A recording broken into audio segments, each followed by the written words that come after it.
Hey guys, it's a rather sick Avenger today that brings you a plane I've actually really always kind of liked. This is the Cessna 162 Skycatcher, and it was their first LSA aircraft, or light sport aircraft. Now this aircraft is a side-by-side two-seat high-wing strut-braced trike LSA, which is not a common design to be fair. We have things like the CTSV though, and not a ton. Most LSAs end up being low-wing. Now, this was designed and produced by Cessna between 2009 and 2013, so quite a short run of only 4 years, and its intended market was flight training and personal use. And I believe at one time about 1,200 had been ordered, but it didn't meet customer expectations, and only 192 were actually sold before they ended production in 2013. The remaining unsold 80-odd aircraft were used for parts until about 2016, when they were scrapped. So, of course, we have only really got 192 of these. Not very common, although apparently total built were 275, including those spares and incomplete ones. So, it first debuted at Oshkosh in 2006, and it was a cool concept. Now, it was meant to be a cheaper option to get into. It was where the LSA market was seen as becoming a far bigger portion of the GA industry, where people could get in for cheaper, and obviously flight training made this much easier. It didn't really come out.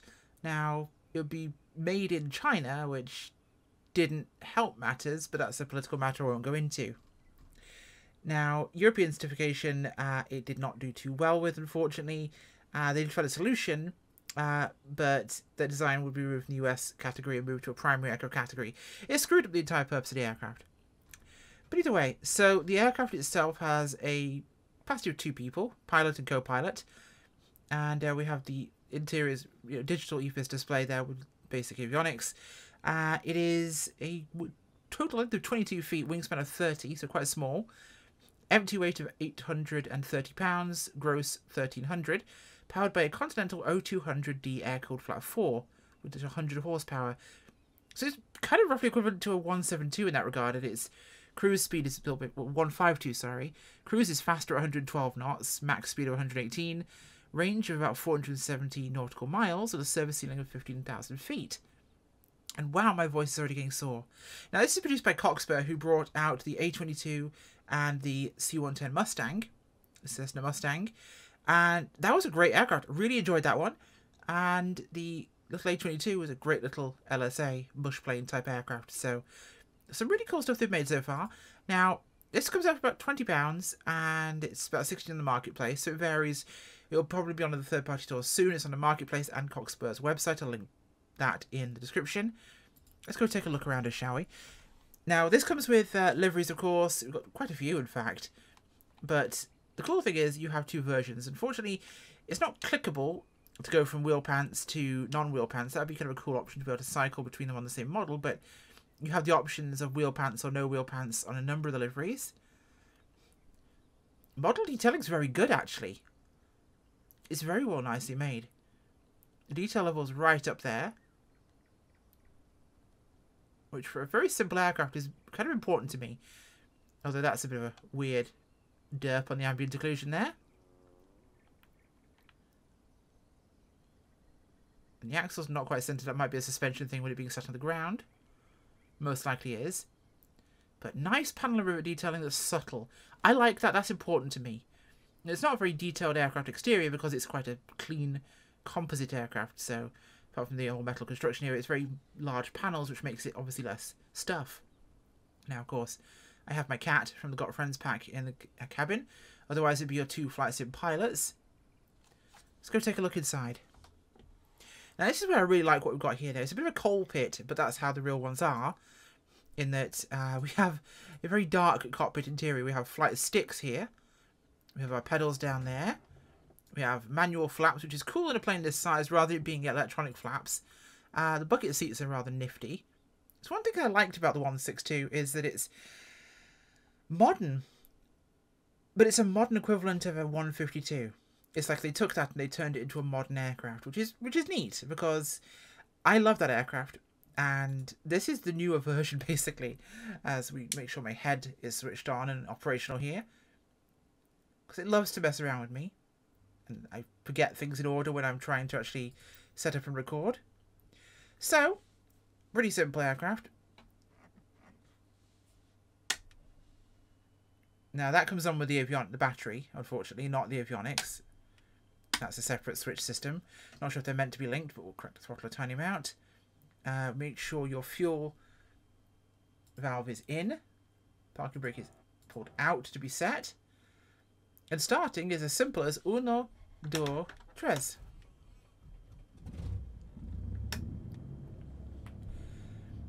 And we're started. Sounds a little generic, but it's a generic little aircraft, which is really fine. We have our breakers here which do not function. Transponder, and we have our ADF down there. Now we also have our GPS navigation through the G3Xs on the screen. Or it's not a G3X, is it? It doesn't seem to be one. It's a different system. I'm not entirely... I think it's a proprietary one. But I believe it's using the G3X screens in the sim. Yes, I want to... Oh, synthetic vision. Yes, we'll use that.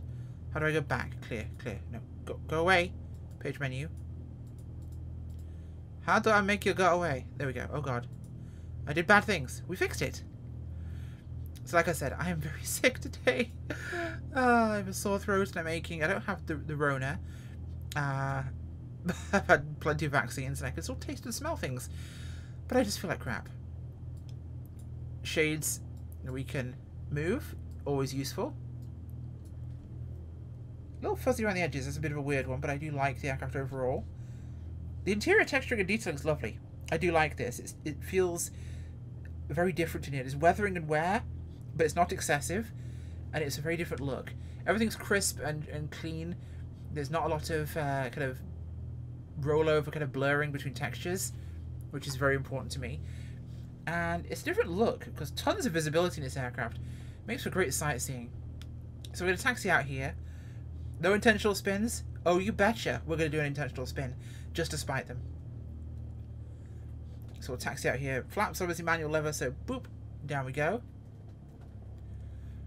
Very easy to steer and taxi to the ground. It feels like taxiing 152, realistically. That low panel is super nice. Not something you get a ton of, but it's a small engine. Now, I think one of the probably benefit reasons I would think it's not perhaps been as popular is using a Continental O200 when the Rotax really has been a mainstay of the LSA market. It's lighter, produces more horsepower, more fuel efficient, so might be a thing there. You know, we'll have to see. Let's take her off and see what we can get up to with this aircraft.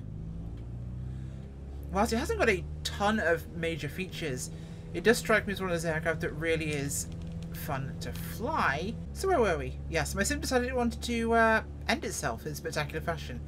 So we're going to try this again.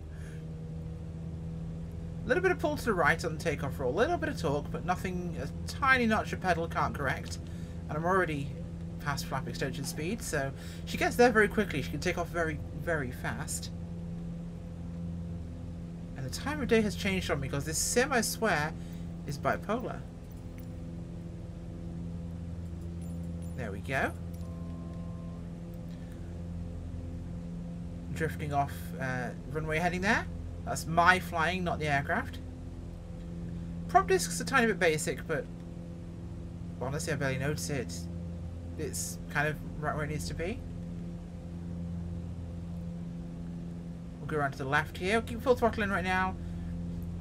We're still green on our RPM. Not exactly got a ton of power. We'll nudge it back slightly. Oh. Would you like to please turn on again?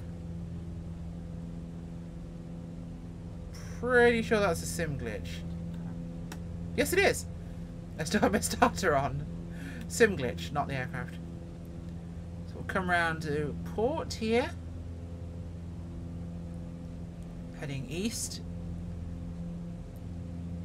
Aircraft's handling is very placid. It's gentle, it's forgiving. Again, lots of 152 parallels with this, but it feels very placid. Very stable and very easy. I can see why it's designed to be a trainer. Because it feels very, very, very gentle, very easy.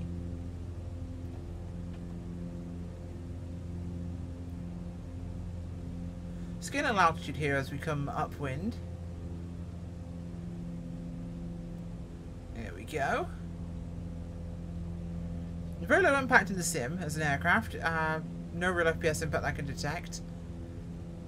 Sim itself is being kind of weird, but you know, when isn't it?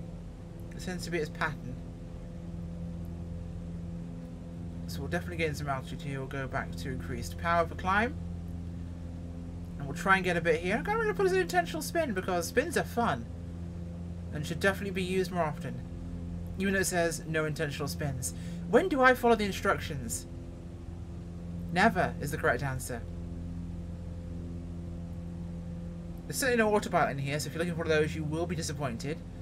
But you have your radios, you have your transponder, you have all the other functions you will want, so perfectly VATSIM compatible. Just not in the way a lot of people think. You know, people want autopilot, it's easy. I agree, it's useful to have, but a lot of aircraft like this one just don't have one, so it is what it is. Climbing through 1200. We'll go to 2000, we'll do it there. Full power, it's achievable staying in the green still.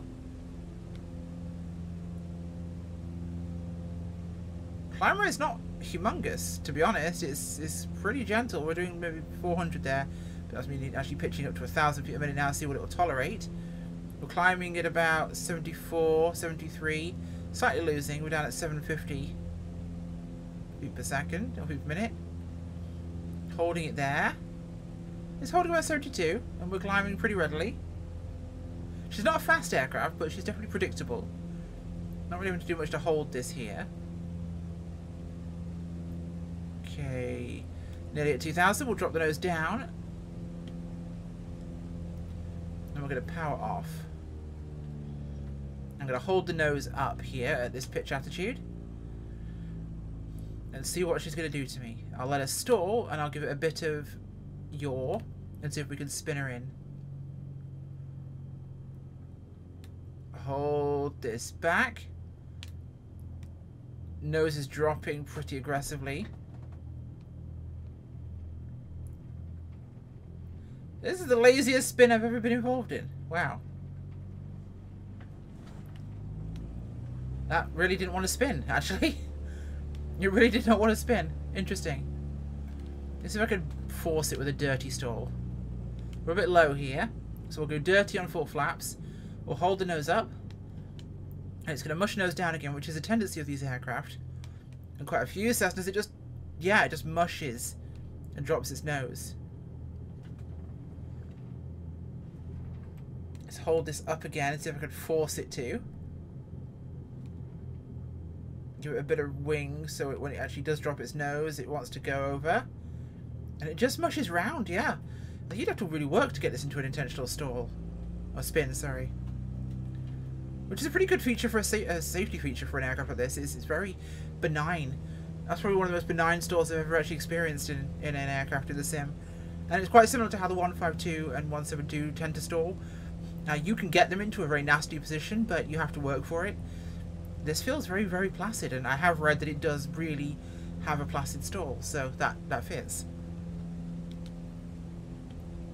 Sometimes people overrate, you know, having good flight characteristics in a sim aircraft. They want nuance, they want weirdness, they want difficult. Honestly, sometimes having a plane that behaves really gently is exactly what you want. You want to go take a little cruise, fly around. These big windows are fantastic for sightseeing. So much to see, and so much to enjoy. And the cockpit feels very spacious in here. I wouldn't mind some changes. Like I'd like to be able to see the co-pilot option inside the cockpit. That'd be nice. Obviously, by the way, I haven't mentioned this already, but checklists stored down here can be brought up here, so you have your checklists as you want them with the pages there.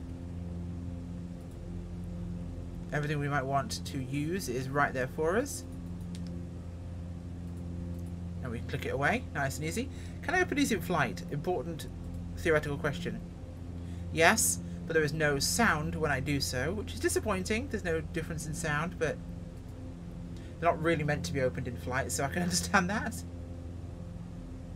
Okay, let's get set up for our approach. Bit of a dog leg for the base to final, but we'll drop that off now. Now, she is slipperier than a 152, but she does lose speed relatively well. A lot of flight sim models that are kind of worse made have a tendency to be very slippery. You've seen this in a lot of early Coronado aircraft. They're hyper slippery. You really struggle to slow down. Here we're already really on this kind of dogleg base, kind of already entering our safe flap envelope. I'm dropping speed even more rapidly now. We're doing 50. So I'm going to put some power in here to keep us under control. In fact, I'm going to drop the power and let the nose drop to actually get us to a better attitude here. But altitude, not attitude. Sorry, all the medication I'm taking for my sick ass is fogging up my brain. But I owe it to the guys at Cockspur, or the guy at Cockspur I should say, to take a look at this aircraft, because I really like what he's done before. Like I said, the A22 was a wonderful little Foxbat, and I still fly the 510 to this day. I'm not a big bizjet person, but the 510, that gets a flight pretty regularly. It's probably one of the nicer, simpler jets that you can fly in the sim. Plus I love the air ambulance version a lot. So little bit of power. And roll it in onto the final. 500. Really easy. It feels so lazy flying this thing. I'm not sure whether I'm foggy because of cough medicine or because it's just such a gentle flight. So it's a sky chase. It feels more like a cloud rider. Bit of power here to keep my nose up. A little bit of trim.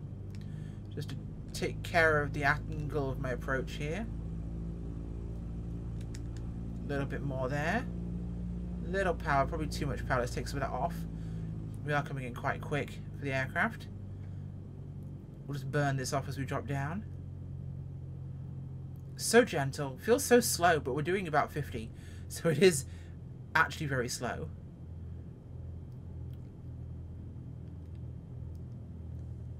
There we go. Runway threshold's looking good.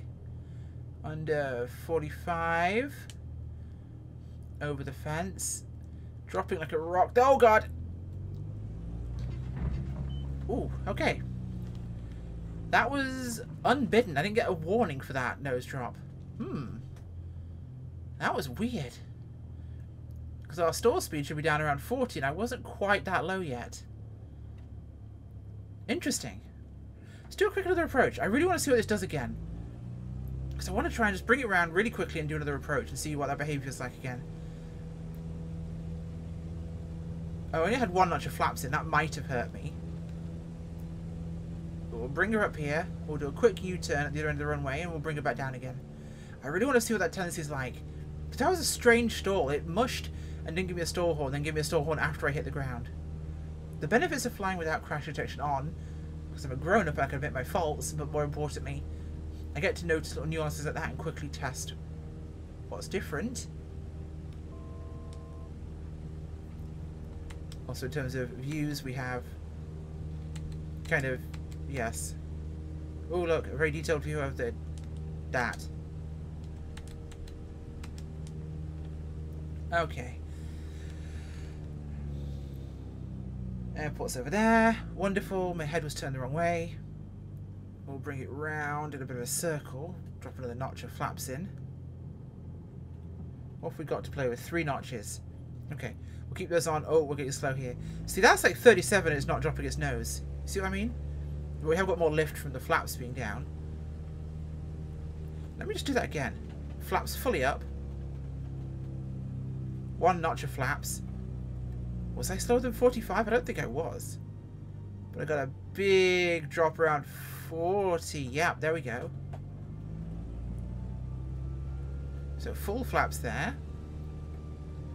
And that lets it get to about 35. Interesting.